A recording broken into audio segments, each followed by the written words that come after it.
Beneath the crushing darkness of the ocean's deepest trenches, where sunlight has never touched and pressure would instantly obliterate any surface dweller, something impossible continues to thrive.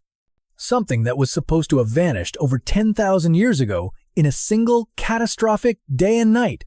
What if I told you that Atlantis didn't sink into oblivion, as Plato described, but instead adapted, evolved, and has been quietly shaping human civilization from the depths ever since? I know what you're thinking. Another Atlantis theory. Another wild speculation about a mythical civilization that probably never existed. But before you click away, let me ask you something. Have you ever wondered why humans, despite being land mammals, are inexplicably drawn to the ocean? Why our most advanced technologies seem to emerge in sudden leaps rather than gradual evolution? Why certain architectural marvels appear across disconnected ancient civilizations with no apparent means of communication between them? Tonight, we're going to explore a possibility that will fundamentally change how you see our world. Not just the romantic notion of a lost city beneath the waves, but the terrifying and fascinating prospect that this advanced civilization never truly died. That they've been watching, learning, and yes, influencing human development from their deep ocean sanctuaries for millennia. My name is James, and for the past 3 years, I've been researching anomalies in oceanographic data, unexplained technological leaps in human history, and patterns in ancient texts that mainstream archaeology prefers to ignore. What I've discovered has kept me awake at night, staring at sonar readings and ancient maps, trying to piece together a puzzle that spans continents and centuries. This isn't going to be your typical exploration of Atlantean mythology. We're going to examine real evidence, documented phenomena, and connections that reach into the very foundations of human civilization. By the end of this investigation, you'll never look at the ocean the same way again. You'll question whether humanity's greatest achievements were truly our own, or whether we've been guided by intelligences that retreated beneath the waves when the last ice age ended.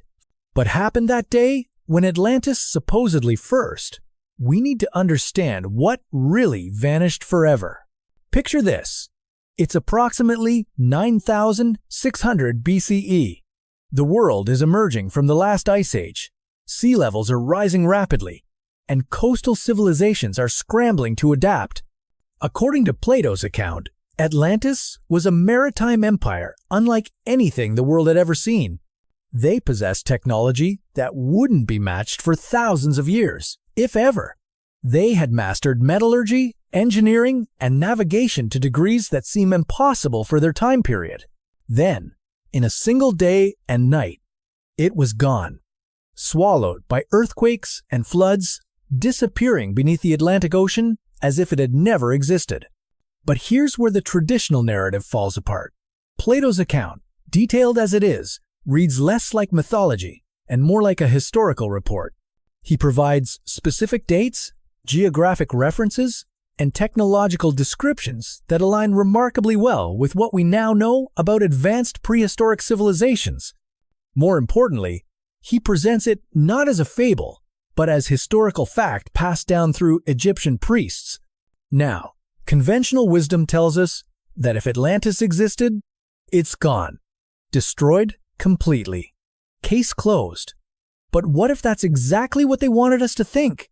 Consider this. If you were an advanced civilization facing a global cataclysm, what would be your primary concern? Preservation. Not just of your people, but of your knowledge, your technology, your entire way of life. The surface world was becoming increasingly unstable, prone to flooding, climate shifts, and the chaos that comes with rapidly changing environmental conditions. But the deep ocean? The deep ocean is stable, consistent, protected from surface catastrophes. If you possessed advanced technology, if you understood engineering at levels that wouldn't be rediscovered for millennia, wouldn't the logical choice be to go down rather than try to stay up? This is where things get interesting, because when we start looking at the timeline of human development after the supposed destruction of Atlantis, we see something peculiar. Sudden bursts of technological and cultural advancement that seem to come out of nowhere.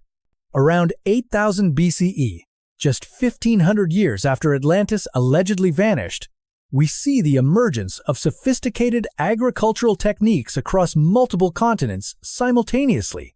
Civilizations that had no contact with each other suddenly developed similar farming methods, irrigation systems, and crop selection strategies. This isn't gradual evolution, it's coordinated development. By 4000 BCE, we're seeing massive stone structures being erected with precision that challenges our understanding of ancient capabilities. The Great Pyramid of Giza, Stonehenge, the megalithic temples of Malta. These aren't just impressive buildings, they're engineering marvels that required mathematical knowledge, astronomical understanding, and construction techniques that supposedly weren't available to these civilizations. But here's what's really fascinating. Many of these ancient sites share something in common. They're positioned near large bodies of water, and they incorporate sophisticated drainage systems, water management, and in some cases, what appear to be underwater access points. Take the Yonaguni Monument off the coast of Japan. This massive stone structure, discovered in the 1980 seconds, sits on the ocean floor and displays clear evidence of artificial construction. Perfectly carved steps, right angles, and geometric patterns that nature simply doesn't create. Mainstream archaeology insists it's a natural formation, but independent analysis suggests otherwise. Or consider the underwater structures discovered off the coast of Cuba in 2001. Sonar imaging revealed what appeared to be a massive city, complete with pyramids and circular structures, sitting over 2,000 feet below the surface. The discovery was initially reported by major news outlets, then mysteriously disappeared from public discussion. These aren't isolated incidents. Underwater archaeological sites are being discovered around the world, from the Mediterranean to the Indian Ocean to the Caribbean.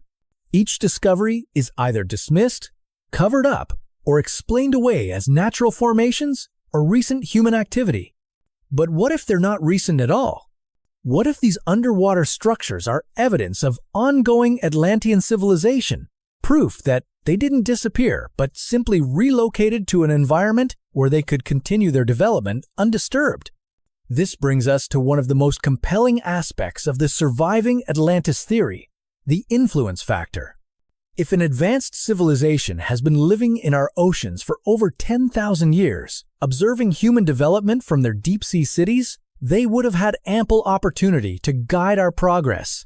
Think about the great leaps in human technology, the sudden emergence of written language across multiple civilizations around 3200 BCE, the Bronze Age, where metallurgy techniques spread rapidly across continents that had no known contact with each other, the Renaissance, where scientific and artistic knowledge seemed to explode out of nowhere after centuries of stagnation. These weren't gradual developments. They were quantum leaps, as if someone was periodically sharing advanced knowledge with surface civilizations, carefully guiding human progress along specific paths. And it's not just ancient history. Consider the rapid technological advancement of the past century. From the Wright brothers' first flight in 1903 to landing on the moon in 1969. From the first computer in the 1940 seconds to the internet in the 1990 seconds. These developments happen faster than any natural technological evolution should occur. Some of our most significant technological breakthroughs have come from individuals who claim their ideas came to them in dreams, visions, or sudden moments of inspiration. Tesla's alternating current system, Einstein's theory of relativity, the structure of DNA, the integrated circuit. Time and again, revolutionary discoveries have emerged from what scientists describe as intuitive leaps rather than methodical research. What if these weren't leaps at all? What if they were downloads, carefully timed transfers of knowledge from a civilization that has been watching and guiding human development from the beginning? The ocean covers over 70% of our planet's surface, Yet we've explored less than 5% of it. The deepest parts remain completely unknown to us.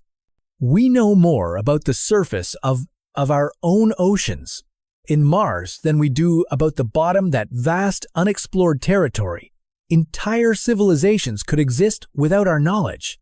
But perhaps the most compelling evidence for surviving Atlantean influence isn't found in ancient sites or technological leaps. It's found in the patterns of human behavior itself, in the way our species has developed in ways that seem to contradict our natural evolutionary path. Humans are the only species on Earth that feels a deep, inexplicable connection to the ocean despite being land mammals. We're drawn to coastlines. We find the sound of waves soothing, and we have an almost universal fascination with marine life.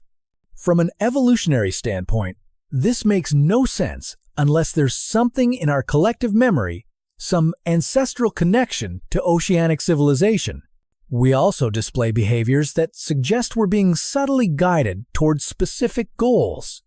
The drive to explore, to build, to create technologies that allow us to eventually return to the sea.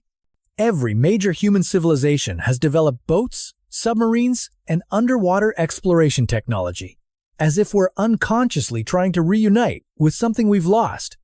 Our mythologies are filled with stories of wise beings emerging from the ocean to teach humanity. The Mesopotamian Oannes, the Greek Triton, the Hindu Matsya, the Celtic Manannan Maclair. Across every culture, we find tales of aquatic teachers who brought civilization to primitive humans. What if these weren't myths at all, but ancestral memories of real contact with Atlantean survivors? The implications of this possibility extend far beyond historical curiosity. If Atlantis survived and has been influencing human development, then everything we think we know about our origins, our capabilities, and our future needs to be reconsidered. Are we truly an independent species developing naturally? Or are we being carefully cultivated by a parent civilization that retreated to the depths? Are our technological advances our own achievements? Or are we following a curriculum designed by beings who mastered these technologies millennia ago? And perhaps most importantly, if they're still down there, what are they planning for us next?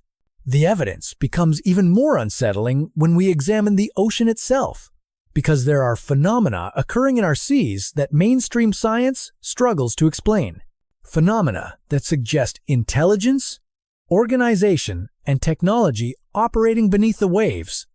Let's start with something that should terrify anyone who truly understands its implications: the ocean's acoustic anomalies. Our underwater monitoring systems regularly detect sounds that don't match any known, natural, or human-made sources. The famous bloop, recorded in 1997, was initially thought to be biological, but its frequency patterns and amplitude suggested something far larger than any known marine life. While scientists eventually attributed it to ice movement, the explanation feels incomplete when you consider the sound's structured, almost musical qualities. But the bloop is just one example. Deep-sea monitoring stations around the world record what researchers euphemistically call unidentified acoustic events on a regular basis. Rhythmic pulses that repeat at precise intervals, harmonic frequencies that seem to respond to lunar cycles, sound patterns that appear to be some form of communication, but using mathematical principles that exceed our current understanding of marine biology. What makes this even more intriguing is where these sounds originate. They're not coming from the ocean's surface or middle depths where known marine life congregates. They're emerging from the abyssal plains, the deepest, most remote parts of the ocean where, according to conventional science, complex life shouldn't be able to survive. Yet something down there is not just surviving, but actively generating sophisticated acoustic signatures that suggest technology, organization, and intelligence. Then there are the thermal anomalies. Satellite imaging has detected unusual heat signatures on the ocean floor that don't correspond to known volcanic or tectonic activity. These aren't random hotspots, they're geometric patterns, perfect circles, triangular formations, and complex grid-like structures that extend for miles across the seafloor. The official explanation is deep-sea thermal vents. But thermal vents don't arrange themselves in mathematical patterns. They don't pulse in coordinated sequences. And they certainly don't respond to surface activity the way these anomalies seem to. Because here's what's really unsettling. These thermal signatures intensify during periods of significant human technological development. The heat patterns became more active during the Industrial Revolution, spiked during both world wars, and showed unprecedented activity levels during the space race and the development of the internet.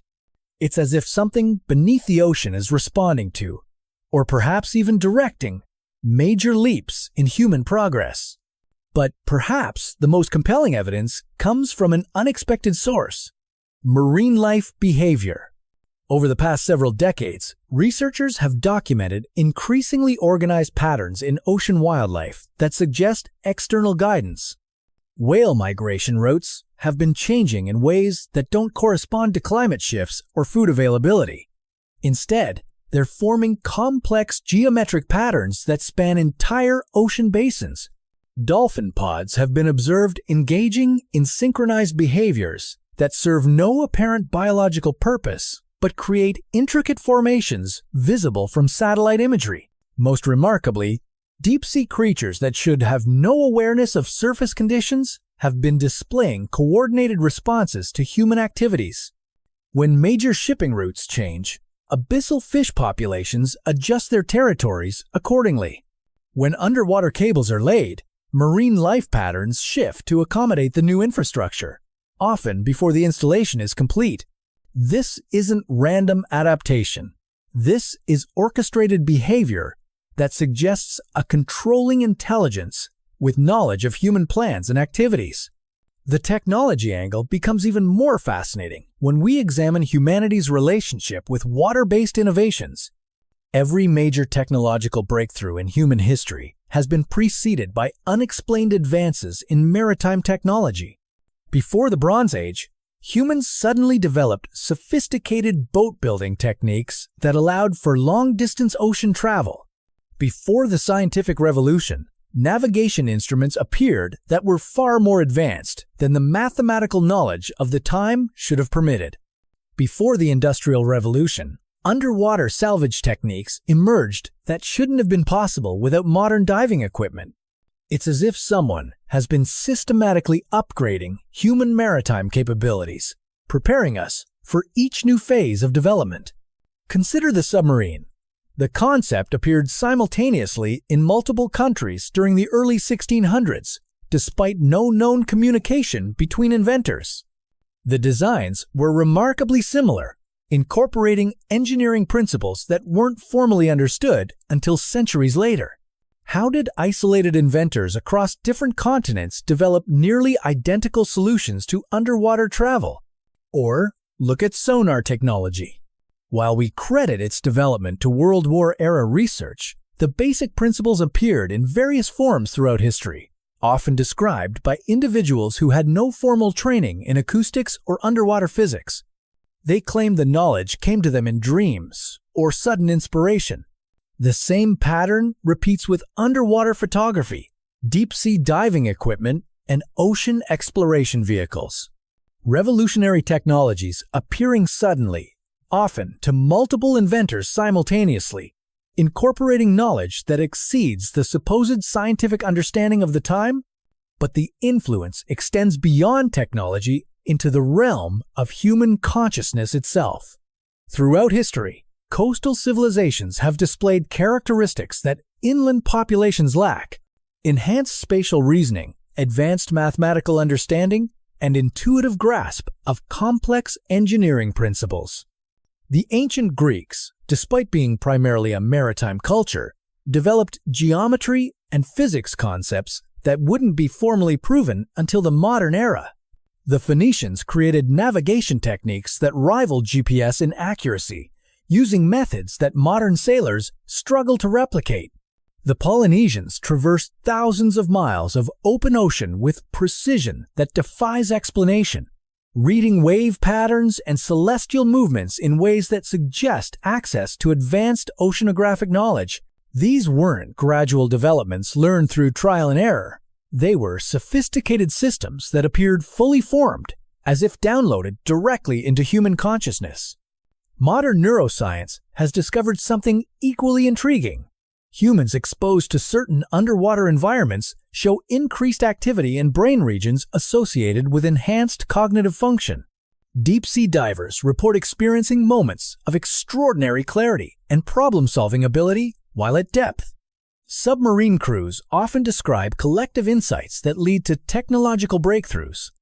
There's something about the deep ocean environment that activates dormant human capabilities, as if we're designed to interface with underwater conditions in ways that unlock hidden potential. This brings us to one of the most disturbing aspects of the surviving Atlantis theory: the possibility that human civilization isn't developing naturally, but following a predetermined path.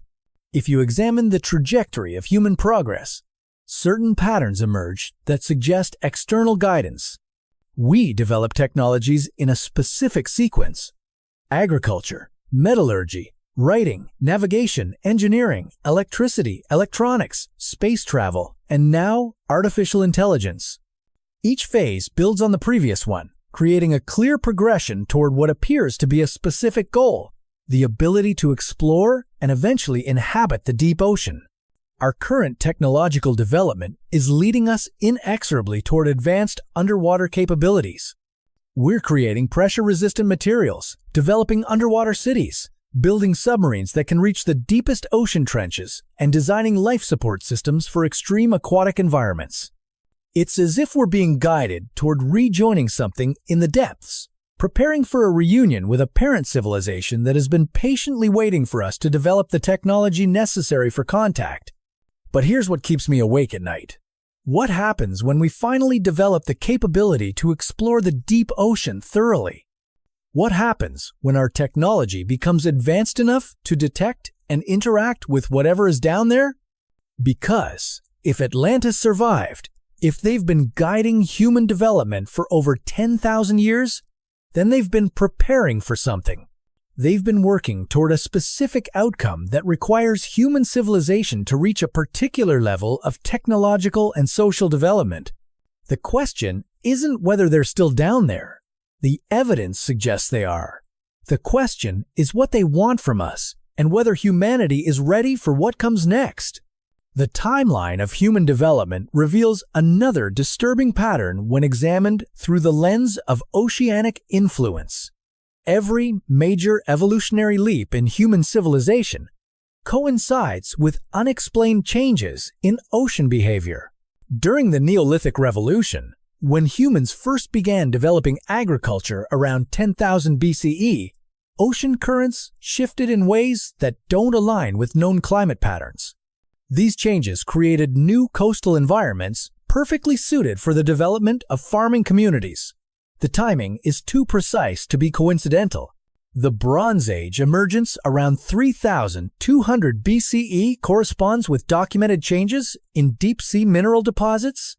Copper and tin became more accessible in coastal regions, as if the ocean floor was being systematically mined and processed. Ancient mining sites show evidence of extraction techniques that exceed the capabilities of Bronze Age technology, yet mainstream archaeology attributes these to natural erosion. But it's the pattern of knowledge transfer that reveals the true scope of Atlantean influence. Throughout history, revolutionary ideas have emerged simultaneously in disconnected civilizations, always near major bodies of water. The invention of the wheel appeared independently in Mesopotamia, Central America, and Eastern Europe within centuries of each other, despite no known contact between these regions. All three locations were coastal or river-based civilizations with deep water access. Mathematical concepts like zero, infinity, and complex geometric principles emerged in India, Maya civilization, and ancient Greece during overlapping time periods. Each culture developed these abstract concepts through different methodologies, yet arrived at identical conclusions. The common factor? All were maritime civilizations with advanced ocean-going capabilities. Written language systems developed independently across 6 different regions between 3,200 and 1,200 BCE: Mesopotamian cuneiform, Egyptian hieroglyphs, Indus Valley script, Chinese characters, Maya glyphs, and Phoenician alphabet. Each system used different symbols and structures, but incorporated identical linguistic principles that suggest a common source of inspiration. This isn't cultural diffusion through trade or migration. This is simultaneous downloading of identical information to multiple disconnected human populations. The only logical explanation is an external source with the capability to communicate across vast distances and influence human consciousness directly. Modern examples make this pattern even more apparent. The development of television technology occurred simultaneously in multiple countries during the 1,920 seconds, with inventors claiming identical inspiration sources. Radio communication emerged independently across 3 continents within a 5-year period. The integrated circuit was developed simultaneously by 2 different researchers who had never communicated with each other. These parallel developments accelerated dramatically during the 20th century, coinciding with increased deep-sea exploration activities. The more humans probe the ocean depths, the faster our technological advancement occurs, as if proximity to something beneath the waves triggers enhanced innovation capabilities. But the influence extends beyond technology into human behavior patterns that suggest long-term conditioning. Modern humans display traits that seem designed to prepare us for underwater existence. We're the only land mammals that can hold our breath for extended periods without training. Human infants demonstrate swimming reflexes that activate automatically when submerged, despite having no evolutionary reason for this capability. Our bodies contain salt water in concentrations that match ancient ocean levels, not current ones. Human skin develops enhanced sensitivity to pressure changes, allowing us to detect weather patterns and tidal shifts with accuracy that rivals modern instruments. Our sleep cycles align with oceanic rhythms rather than solar ones. We dream in patterns that match deep-sea bioluminescence frequencies. These aren't random evolutionary quirks. They're systematic adaptations that suggest our species has been gradually modified to enhance our compatibility with underwater environments. The psychological aspect becomes even more unsettling when you examine human responses to deep-water environments. Individuals exposed to high-pressure underwater conditions report experiencing what researchers call rapture of the deep, but the symptoms don't match nitrogen narcosis as traditionally understood. Instead, subjects describe enhanced cognitive abilities, access to information they shouldn't possess, and communication with intelligences that feel familiar yet foreign. These experiences occur at depths where human consciousness should be impaired, not enhanced. Deep-sea researchers consistently report phenomena that suggest directed contact, equipment malfunctions that create specific patterns rather than random failures. Sonar readings that show geometric formations approaching research vessels before disappearing. Hydrophone recordings that capture what sounds like structured communication in frequencies that match human brainwave patterns. Most tellingly, researchers working at extreme depths often return with knowledge they can't explain, engineering solutions for problems they weren't attempting to solve, mathematical formulas that prove correct despite having no memory of deriving them, technological innovations that seem to download directly into their consciousness during deep-water exposure. The military applications of these phenomena haven't gone unnoticed. Classified research programs have documented enhanced performance in submarine crews operating at extreme depths. Sonar operators display improved pattern recognition abilities after extended deep-sea service. Naval engineers develop innovative solutions during underwater assignments that exceed their formal training. These programs remain highly classified, but leaked documents suggest that prolonged exposure to deep ocean environments triggers dormant human capabilities that the military considers strategically valuable. Capabilities that seem to activate only when humans are submerged in specific oceanic conditions. This brings us to a terrifying possibility. What if human evolution hasn't been random, but has been carefully guided to produce a species capable of serving underwater civilizations? Consider our current trajectory. We're developing artificial gills, pressure-resistant habitats, and bioengineering technologies that could allow humans to survive permanently underwater. We're creating hybrid organic-mechanical interfaces that enhance human capability in aquatic environments. Simultaneously, we're facing environmental challenges that may force large populations to relocate to oceanic environments. Rising sea levels, climate change, and resource depletion are making coastal and underwater living increasingly necessary for human survival. It's as if we're being systematically prepared for a transition from land-based to ocean-based civilization. Guide Timeline suggests we're approaching a critical threshold by intelligences that have been planning this transition for millennia. That human technology is reaching the point where deep ocean exploration will become routine rather than exceptional.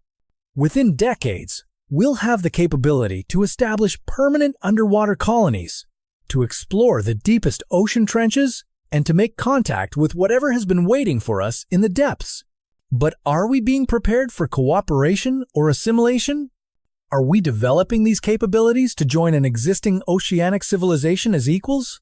Or are we being conditioned to serve as a workforce for intelligences that view humans as useful but expendable tools?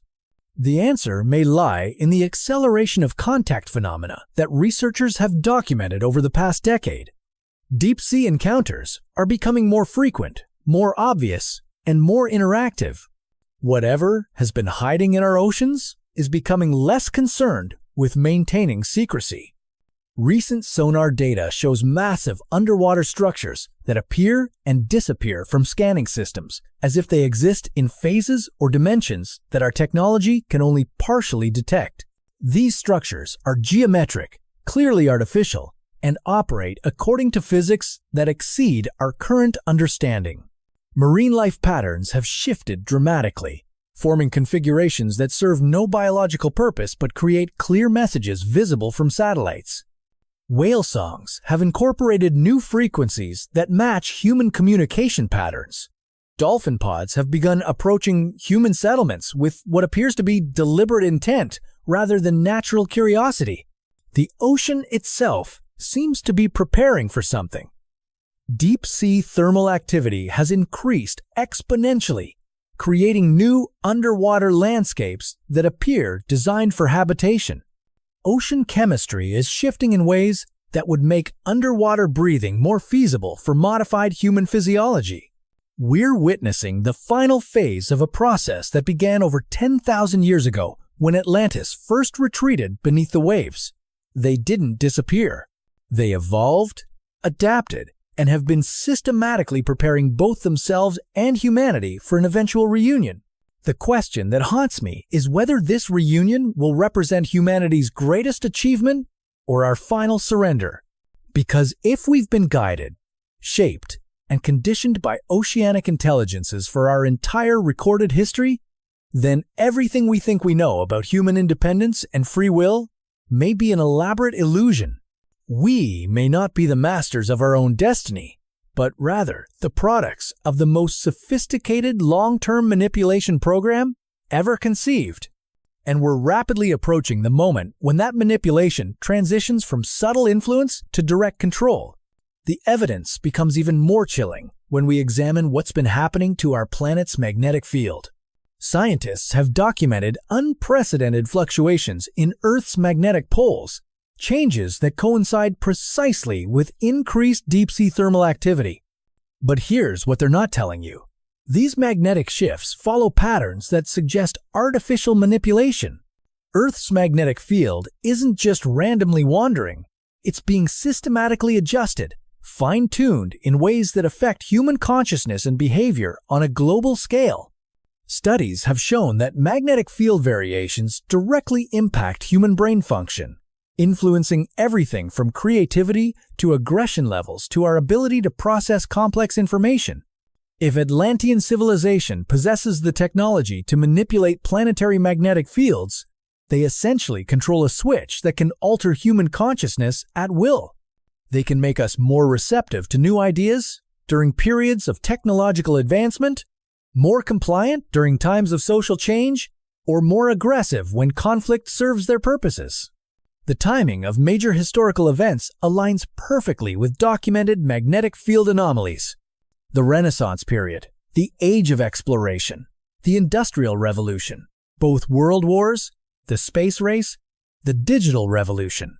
Each of these transformative periods in human history corresponds with specific magnetic field configurations that enhance the human traits necessary for those developments.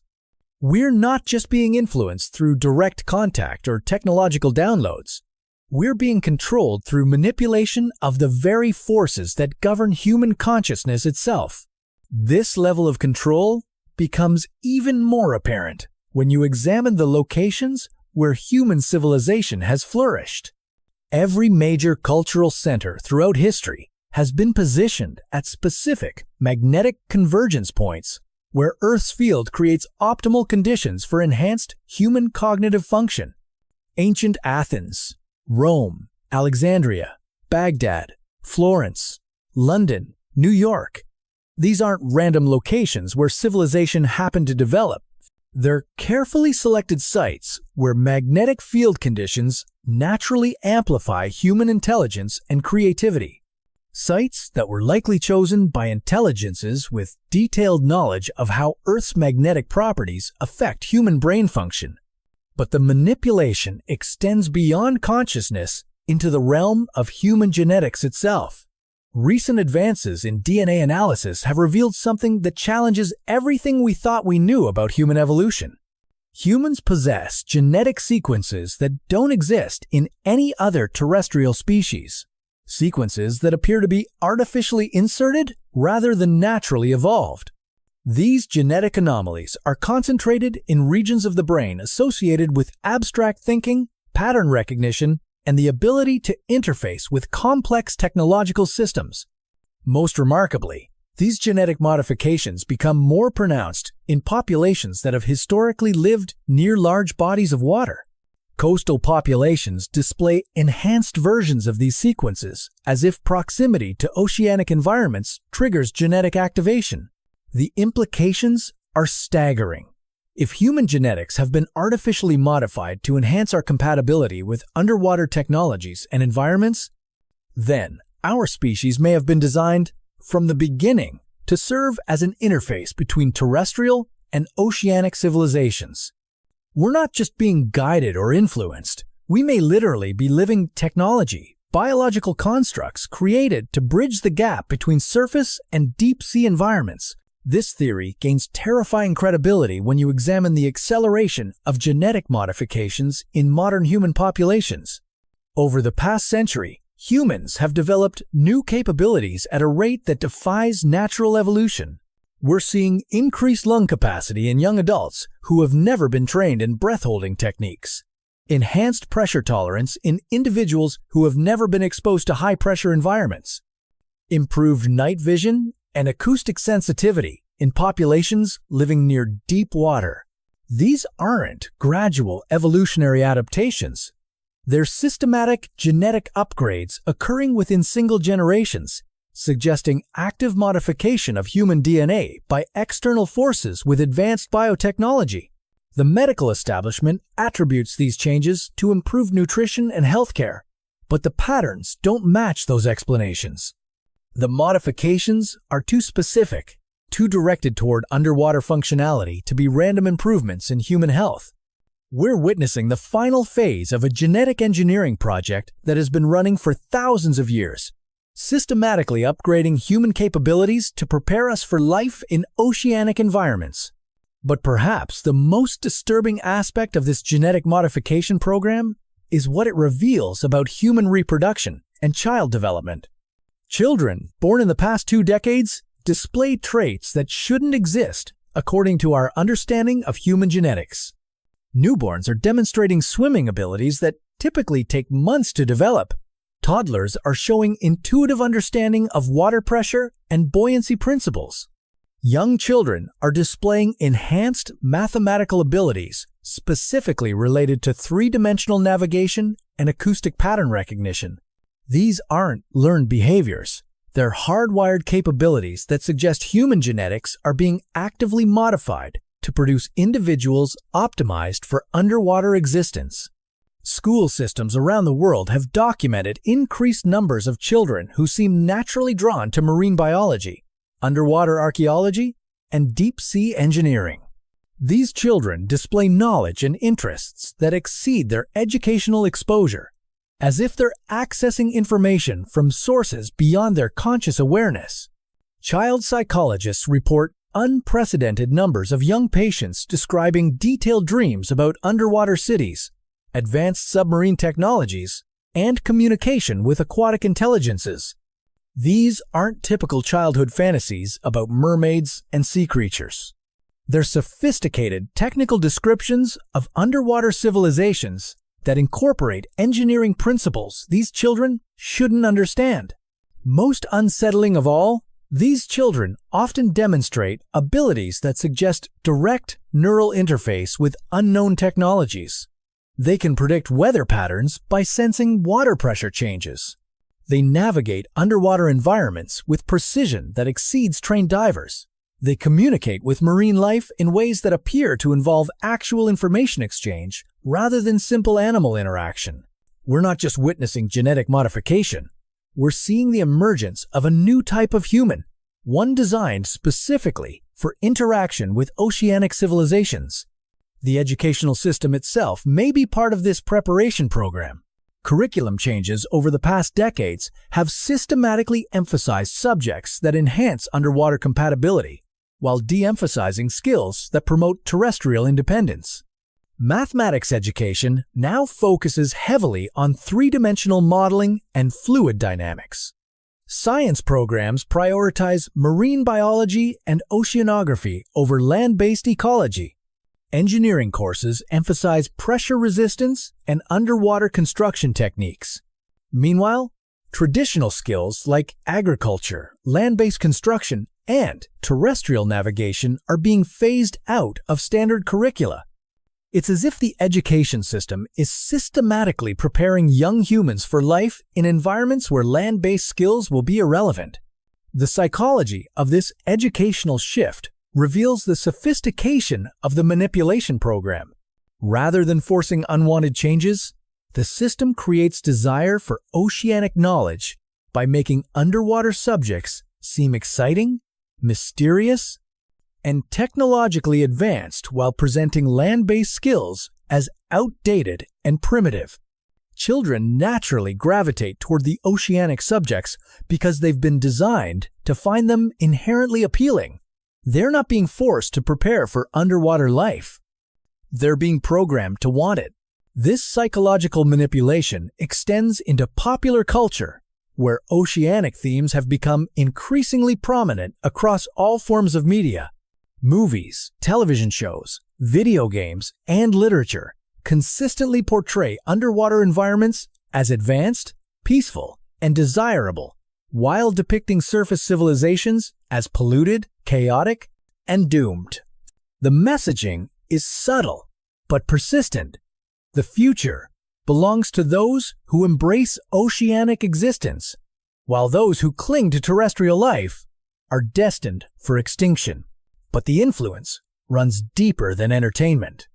Scientific research funding is being systematically directed toward projects that enhance human underwater capabilities, while research into terrestrial sustainability receives reduced support.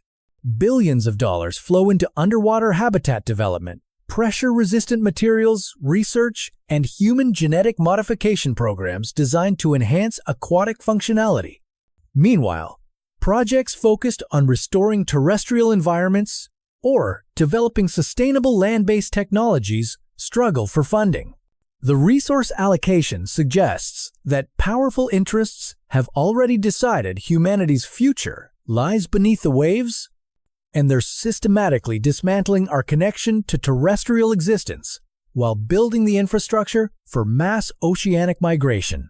Corporate research and development follows the same pattern. The most advanced technologies being developed by major corporations focus on underwater applications. Pressure-resistant electronics, bioengineered breathing apparatus, neural interfaces designed for aquatic environments, and construction materials optimized for deep-sea use. These aren't just commercial opportunities. They're components of a comprehensive system designed to make underwater living not just possible, but preferable to surface existence. The timeline for this transition is accelerating rapidly. Current projections suggest that within 3 decades, underwater cities will house significant human populations. Within 5 decades, oceanic environments may become humanity's primary habitat. But this transition isn't being driven by necessity or human choice.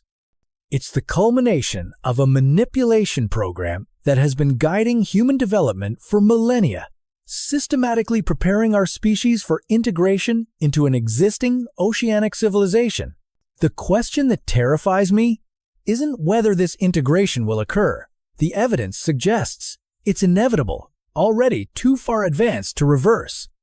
The question is whether humans will maintain any semblance of independence in this new oceanic world, or whether we'll discover that our entire species has been cultivated as a resource for intelligences that view us as useful tools rather than equal partners. Because if Atlantis never truly fell, if they've been orchestrating human development from the depths for over 10,000 years, then everything we believe about human achievement, human progress, and human destiny may be nothing more than the final chapter in the most sophisticated domestication program ever conceived. And we're about to find out what happens when that program reaches completion.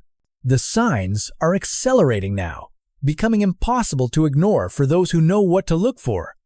Deep-sea monitoring stations are recording acoustic patterns that suggest massive construction projects occurring on the ocean floor.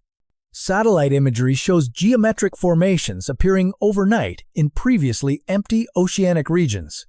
Marine life is exhibiting coordinated behaviors that serve no biological purpose but create clear navigational markers for approaching vessels. Most tellingly, human behavior is shifting in ways that suggest we're being prepared for imminent contact. Dreams of underwater cities are becoming so common that psychologists have identified them as a new category of collective unconscious experience. Children are developing swimming abilities and water-breathing techniques that exceed anything in recorded human capability. Adults are reporting irresistible urges to relocate to coastal areas, even when it makes no economic or practical sense. We're witnessing the final phase of humanity's longest and most sophisticated manipulation program. The question isn't whether contact with oceanic civilization will occur, but whether humanity will recognize the true nature of that contact when it finally happens. Because if we've been guided, shaped, and prepared by oceanic intelligences for our entire recorded history, then the moment of reunion may not feel like first contact at all. It may feel like coming home to a place we never knew we'd left, to intelligences we never realized we'd been serving all along. The acceleration isn't limited to construction and behavioral changes. Something far more fundamental is shifting in the relationship between humanity and the ocean itself. Reports are flooding in from research stations worldwide about phenomena that challenge our basic understanding of physics and biology. Deep-sea pressure sensors are detecting what can only be described as breathing patterns in the ocean floor itself. Massive areas of the abyssal plains are rising and falling in rhythmic cycles that match no known geological process. These aren't tectonic movements or thermal expansions.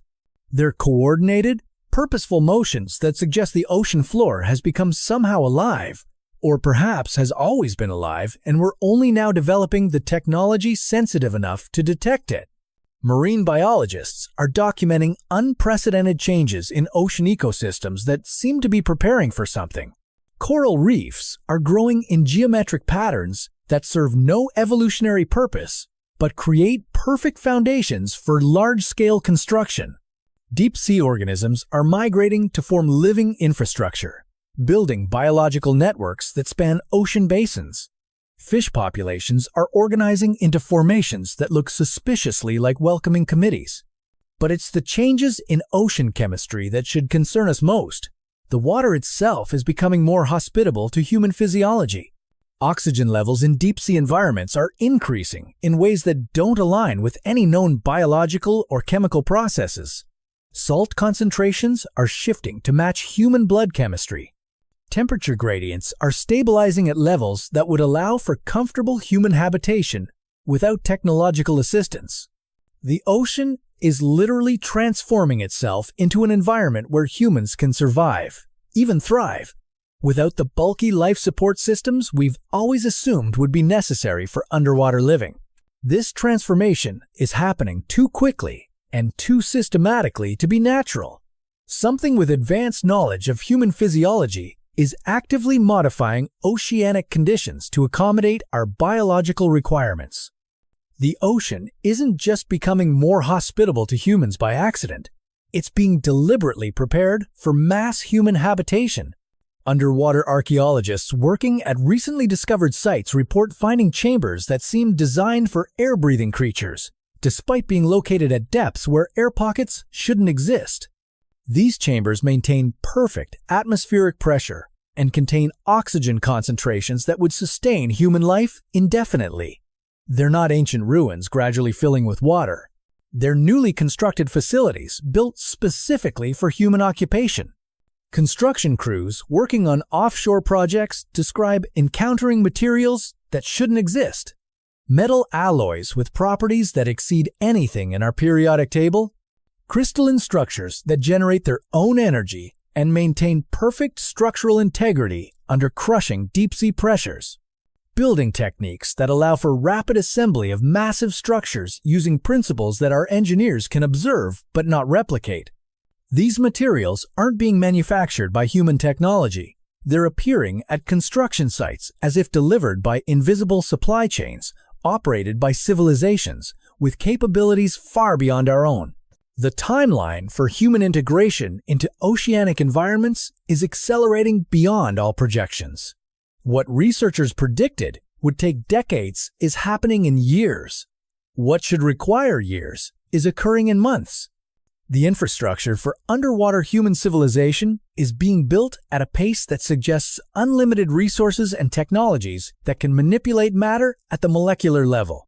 Corporate executives working on underwater development projects report receiving detailed construction plans through channels they can't identify. Technical specifications that solve engineering problems before those problems are even encountered. Blueprints for technologies that won't be officially invented for decades, yet somehow arrive precisely when needed. These aren't industrial espionage or leaked government research. They're information downloads from sources that possess comprehensive knowledge of human needs and capabilities, combined with engineering expertise that vastly exceeds our current technological understanding.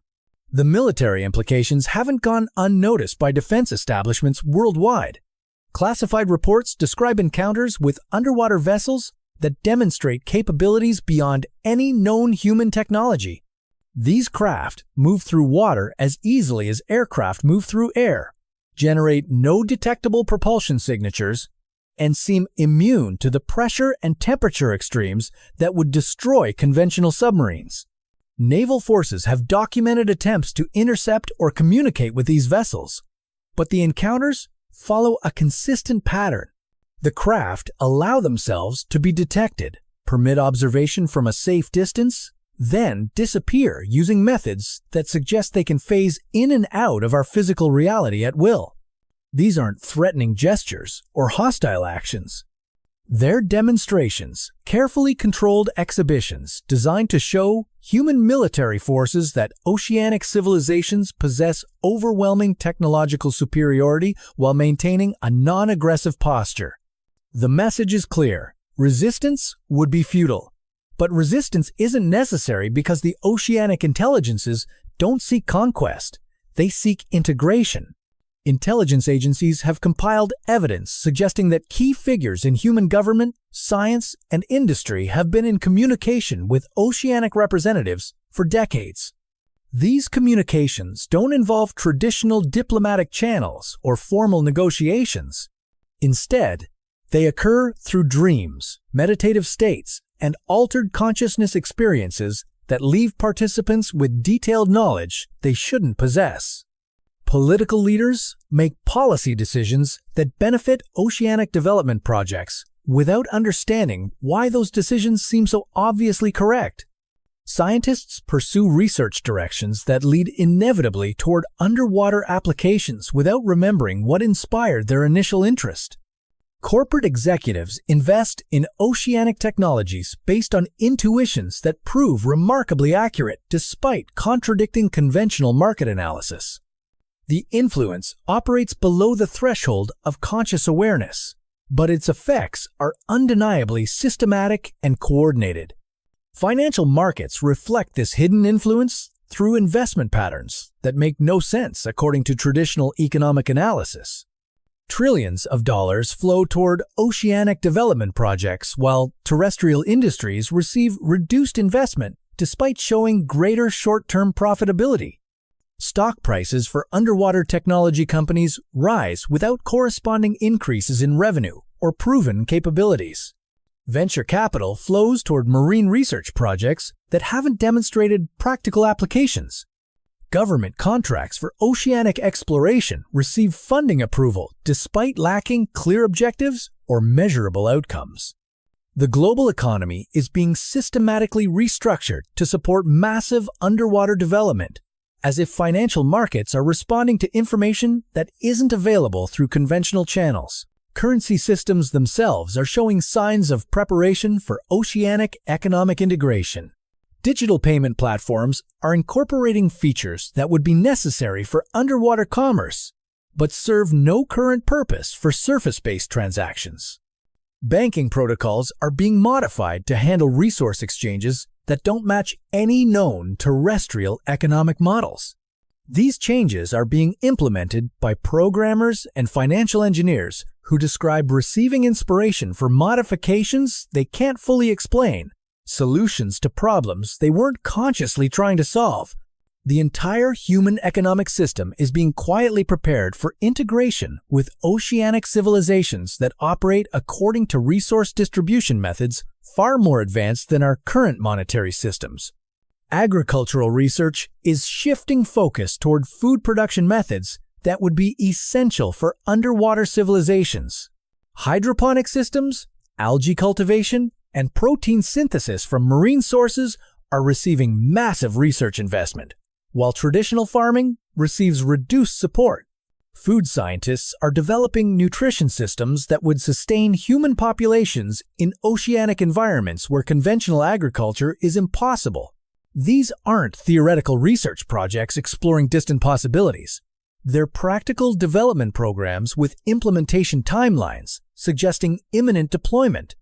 Genetic modification research is accelerating toward creating food sources that can thrive in underwater environments while providing optimal nutrition for human physiology that's been adapted for oceanic living.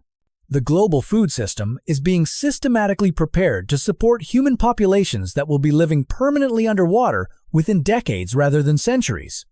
Medical research follows the same pattern, with funding flowing toward treatments for conditions that don't currently affect humans, but would be relevant for populations living in high-pressure underwater environments. Pressure adaptation therapies, enhanced lung capacity treatments, and modifications to human physiology that would be necessary for oceanic living. Pharmaceutical companies are developing drugs for conditions that human doctors have never encountered, based on research data that seems to come from civilizations with extensive experience treating humans living in underwater environments. Medical schools are modifying curricula to include training for conditions and treatments that have no current terrestrial applications, but would be essential for doctors treating human populations in oceanic settlements. The entire medical establishment is preparing to treat human populations living in environments where humans have never lived before. based on knowledge that seems to come from sources with extensive experience in underwater human medicine. Transportation infrastructure is being modified to support movement between surface and underwater environments. Port facilities worldwide are incorporating features designed for vessels that don't match any current naval architecture. Loading systems that can handle cargo transfers at depths where conventional equipment couldn't function. Communication arrays designed for frequencies that would be necessary for surface-to-depth coordination. Airport construction projects include underwater approach systems that serve no current purpose but would be essential if aircraft needed to transition between air and underwater travel. Rail systems are incorporating tunnel segments that extend below sea level without connecting to any current destinations. The global transportation network is being prepared for integration with underwater civilizations that possess travel technologies far beyond current human capabilities. Educational institutions are implementing curriculum changes that prepare students for careers that don't currently exist but would be essential in underwater civilizations.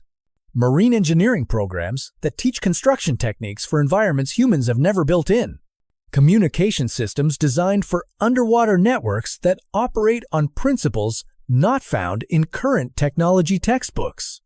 Students report receiving training for jobs they can't fully understand, using equipment that hasn't been officially invented, preparing for work environments that match no current human settlements. The educational system is producing graduates with skills specifically designed for integration into oceanic civilizations, despite those civilizations having no official existence in human records. Religious and spiritual movements worldwide are incorporating themes that prepare human consciousness for oceanic integration.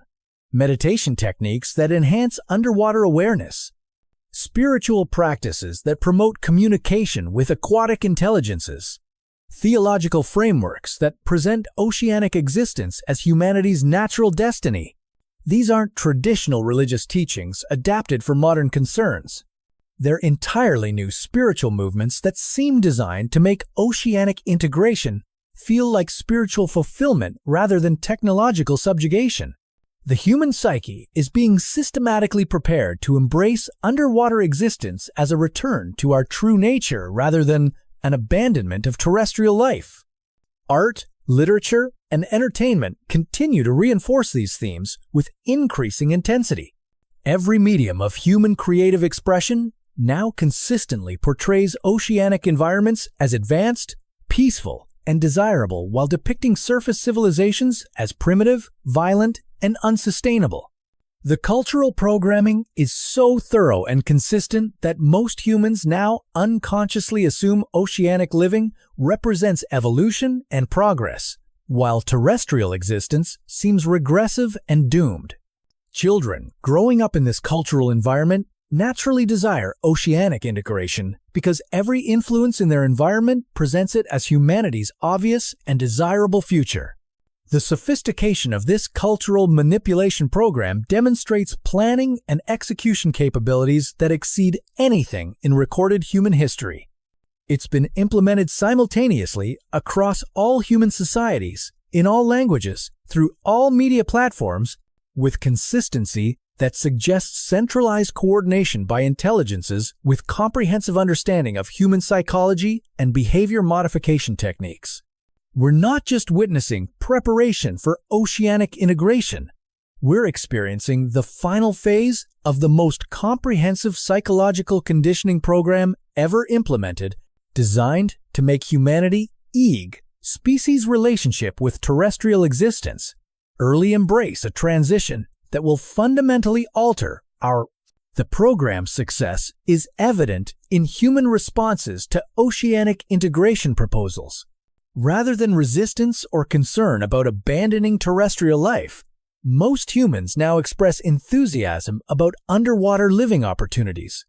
The conditioning has been so effective that oceanic integration feels like humanity's natural evolutionary destiny, rather than subjugation to alien intelligences. But the most chilling aspect of this conditioning program is its subtlety. Most humans experiencing these influences have no conscious awareness of being manipulated. The desires for oceanic integration feel entirely natural and self-generated.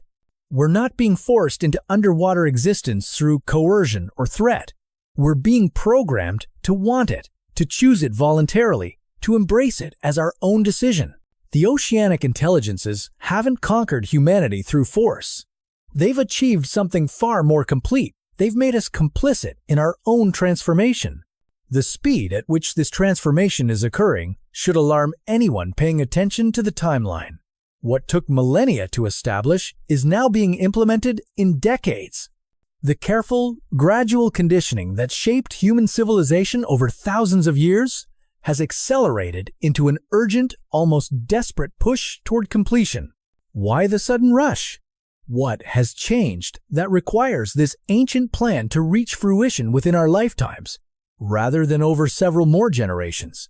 The answer may lie in environmental data that suggests our planet is approaching a crisis point that even oceanic civilizations cannot ignore.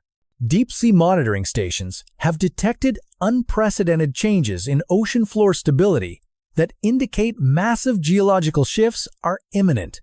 Not the gradual continental drift that occurs over millions of years, but rapid, catastrophic restructuring that could reshape the planet's surface within decades.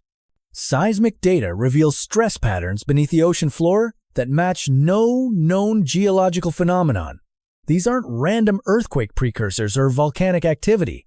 They're systematic pressure changes that suggest something is actively destabilizing the seafloor from below, as if massive construction projects are altering the planet's fundamental structure.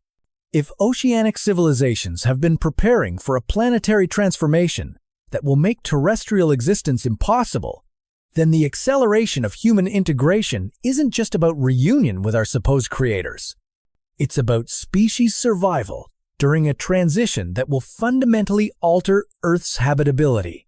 The environmental changes we attribute to human-caused climate change may actually be side effects of much larger geological modifications being implemented by oceanic intelligences preparing for this transition.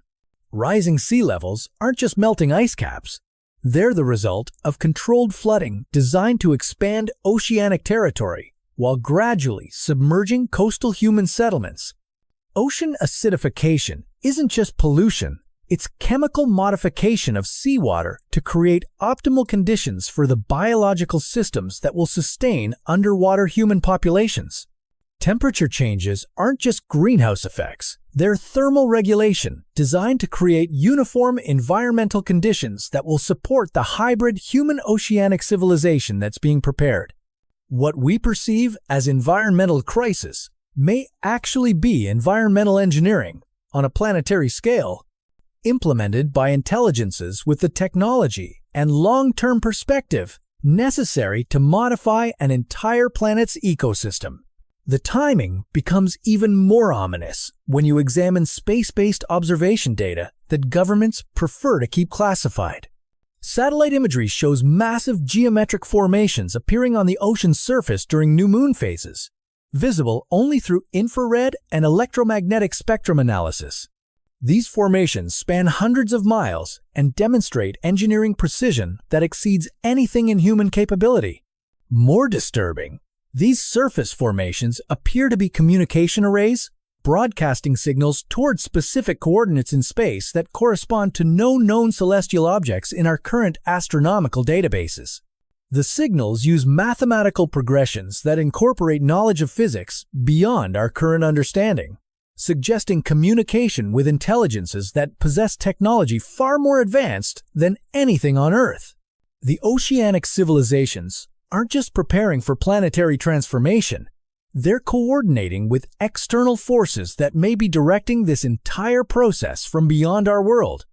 This raises the terrifying possibility that Earth isn't just home to hidden oceanic civilizations, but serves as a research station or resource extraction facility for intelligences that consider both oceanic and terrestrial life as experimental subjects or managed resources. The signals aren't random communication attempts. They follow patterns that suggest regular reporting to supervisory intelligences, status updates on the progress of human integration and planetary modification programs. If this interpretation is correct, then humanity's entire history may have been a carefully controlled experiment designed to produce specific outcomes for intelligences whose goals and motivations we can't even comprehend. The acceleration of integration isn't happening because oceanic civilizations have decided to reveal themselves.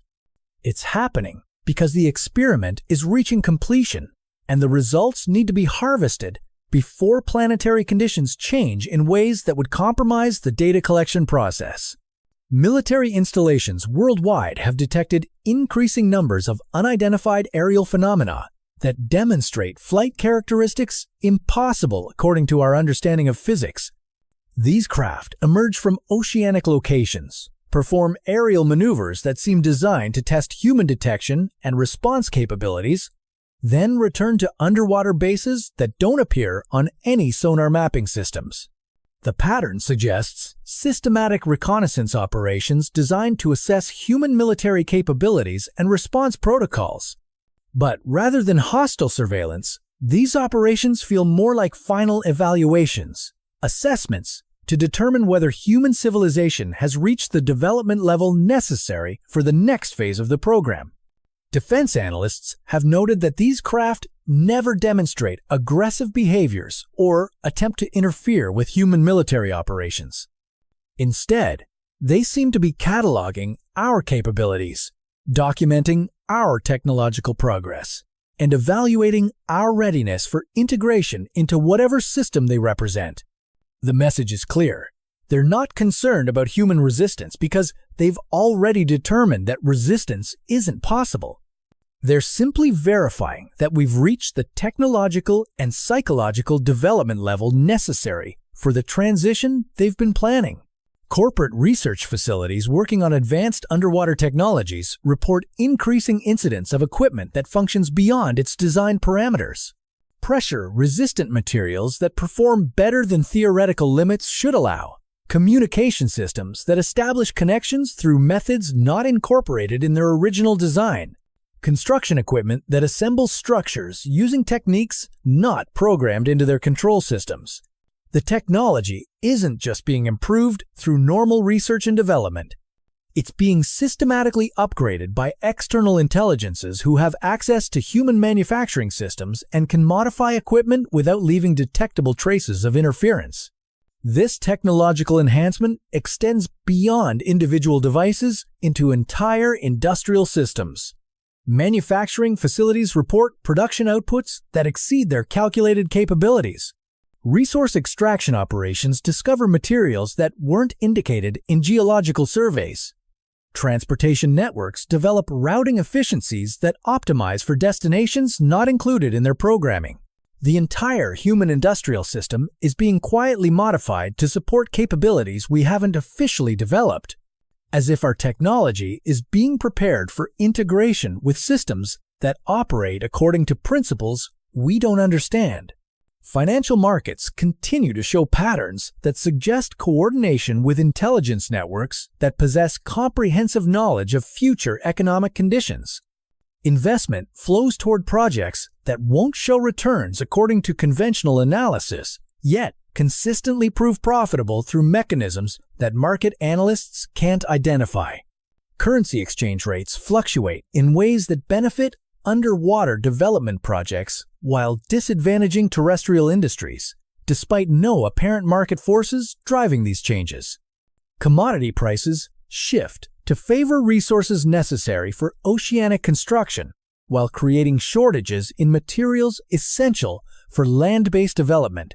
The global economy is being systematically restructured to support oceanic civilization development while gradually undermining the financial viability of terrestrial human society. This economic manipulation extends into government budget allocations, where funding flows toward oceanic research and development projects that serve no clear national interests, while essential terrestrial infrastructure receives reduced investment.